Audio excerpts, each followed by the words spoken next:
I promise it sounds worse than it actually is, or at least that's what I'm hoping. Done a little bit of research, and now we're just gonna take this thing apart and see what's actually wrong inside of it. Hopefully I can get it fixed and it'll be quiet when we drive it down the road. This is how I got this piece of crap Nissan 350Z for really cheap. It was abandoned in the woods, and I found it last winter, and initially all that I thought was wrong with it was a bad clutch because it would not move. And I heard a slight knock on startup, but you know, we just ignored it. Turns out that was the wrong move, because after we got this thing back to the shop and got a clutch in it, we tried to drive it and, well, if it wasn't blown, it is now. It didn't go well. That sound is just not good. So after that, I parked it and let it sit. That's what we do with all projects, right? Till we're ready to take them apart and see what's wrong. And that's what we're gonna do today. This thing's been sitting out here for months, and now we're gonna take it apart and see what we can do to fix it. And maybe we can fix it while it's still in the car. Wishful thinking, right? This is a pretty bad knock. Now to start with, we try to isolate the knock to try to find where it's coming from in the engine. And this is very hard to do with it running because that knock is pinging throughout the entire engine. And no matter where I put the stethoscope on it, it sounds like the knock is happening right there.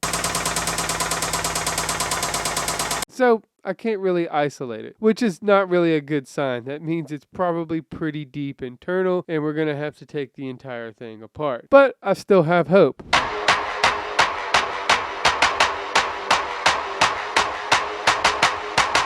We spend the rest of the day taking minimal things off little by little until we uncover the undeniable truth.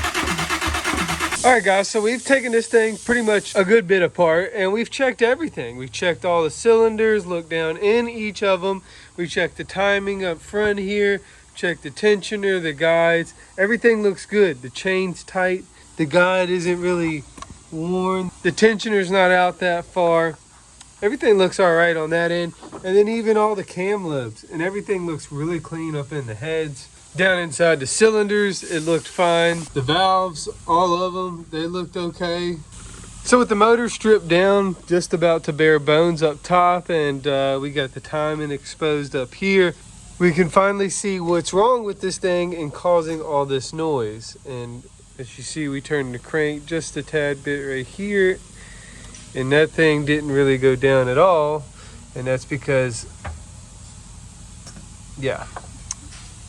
And if you don't know what that means, that noise right there is the rod knock. That is a bad rod bearing down inside the bottom end of the motor that is causing play, and it should be nice and tight like all these other cylinders. So now the plan is to remove this engine, remove the bottom oil pan, and see how bad everything is underneath, and maybe we can fix it. We got it on the left. We're going to remove the two-wheel drive manual transmission, take it out the bottom, and then we're going to come back up here, make sure everything's disconnected up here. Then we'll go back below and we'll lower the engine out of the bottom just by itself with the trans out.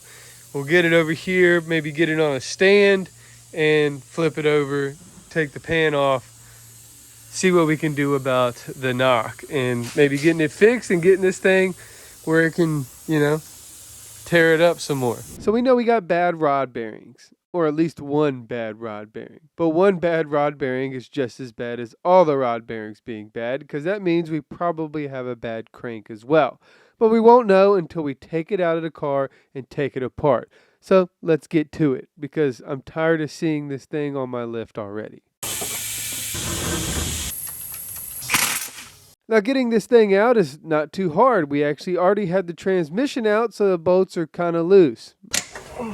Not really, but they are, you know, you don't got to break them back loose again like factory. After the transmission's out, we really just have wiring, exhaust, coolants, and that's about it. The motor will come right out after that. So at this point, I believe the engine is ready to come out of the top. I got the mounts disconnected below. Got everything disconnected that I can think of that is leaving this engine inside the car. So now all that's left is to hook up this chain that I put on here to a cherry picker and try to lift this engine out and then set it on the ground out here. And then tomorrow we'll get it on an engine stand. So let's do it. Let's get it out. Let's see if it'll happen. A little bit crooked, but hey, we got it straight and we got it down because the manifolds were hitting the firewall. It was not easy to get this thing out. You probably should remove the radiator and the cross member in the front. We'll do that when we go back. But for now, it's out and let's see what's wrong. All right, there she is. The engine's out, and you know, we probably could have chained it up a little better and done it a little easier without removing the manifold. But hey, we got it out, and the only thing left to do now is either fix it or replace it and put it back in the car.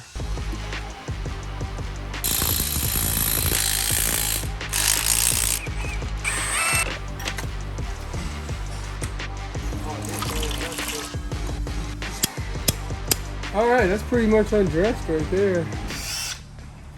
All right, after the dust settles and we got it into position, even though we were trying to drain it against the bench.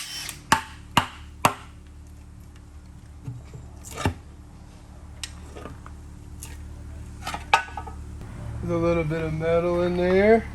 We definitely got some pieces of something in the pickup tube. Other than that, just metal. Not too bad though. Oh man. A lot more metal and more things to take apart. Lots of metal. And I believe this is the bad rod bearing. Interesting enough, look. All of them are nice and normal colored except for this one. Looks like it got like burnt or something. Yeah, there's the bad rod bearing. So that's our rod knock right there. That's what's causing all that noise. See, all the other ones are nice and tight.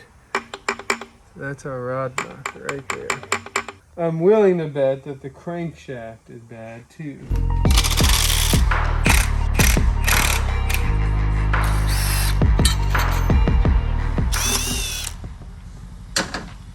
Oh yeah, there's no rod bearing left. So there should be that nice and smooth. See how that's nice and machined there. And then that's what the bearing should look like. And that one looks a little worn too, honestly. It's got some scuff marks. And this crank, obviously that is not gonna work. That'll scar up the bearing again, but this crank literally has to be, I mean, perfect. Even that right there may be a little too much scarring. It can be just as precise, if not more precise. I would say it's more precise than transmission rebuilding. Transmission rebuilding, you can get away with a couple different things here and there. Engine is a little different.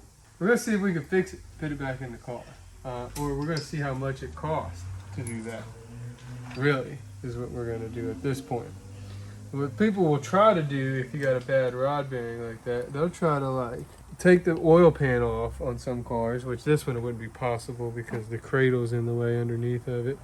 But you take the oil pan off and then you got a bad rod bearing. Some people will try to take this cap off and slide a new rod bearing in there. But that is not the correct way to do that. And neither is this, honestly. This is what we're doing here is not going to be the correct way to do it either. What you should really do with this thing is take it all the way down, put a new crank in it, new rods, new pistons, get the block machined, get the heads remachined, and then, you know, you're good to go. I was going to buy a good used motor. That's still on the table if I'm not able to find a crank that I like and trust and think is going to work. I mean, this is a lot of work to do for just a gamble almost on a crank. Now everybody's saying the most obvious option that I should do is just rebuild the motor I have here, which is a very valuable option. It's probably what I may do. So I have to get the crank out, which entails probably taking the timing cover off, the oil pump off, and the rear main seal off. We get that out, then we got a bad rod we got to handle. So we need a new crank, a new rod, and a new piston. And that's the bare minimum. And it's a lot of work to replace all that. Even at the point that I got it right now, it'd still be a whole lot more work from here forward. I had to take the head off, get the piston out, replace the piston, probably get the head sanded down or machined, get a new gasket on it, reseal the whole entire motor, and then at that point we'd have the piston back in with the new rod. Then we could put our crank back in, get all of our bearings set, make sure they got the right clearances, make sure it spins freely, tighten down all the cap bolts, still make sure it spins freely. Then we'd have to reseal the engine back up and stick it back in the car. That's a whole lot of work, not to mention the timing system we probably have to deal with as well. But hey, you know, I may get lucky. I may be able to just put a crank in this thing, put a piston, a rod, reseal it all up, stick it back in the car, and it'll run exactly like it's supposed to. You know, there is a lot of performance upgrades you can do to these engines, but it's not really a great platform to do it, in my opinion, because you got to spend a lot of money to make this engine powerful. I mean, a whole lot of money. I just don't have the time for that. Not only the time, I don't really have the money to just throw it at a Nissan Z it's got a mirror hanging off. I mean, look, the mirror's hanging. I'm gonna put $10,000 into the engine for that? No way, guys, not gonna happen. But hey, look, we found the issue. Do I know what caused this? I think these motors, they just get run too hard. So what are we gonna do? Those are options, guys. That's everything. We laid it out on the table. I'm gonna take some time to figure it out. In the meantime, you know, I'm just gonna let this engine sit here. And I want you to put in the comment section below and tell me what you think I should do. And I can't guarantee I will do it, but hey, if I have enough time and enough money, I'll do anything. Until next time, whatever you do, however you do it, make sure you work hard, make sure you play hard, and most importantly, make sure you stay dirty and subscribe. You can just call me Eddie.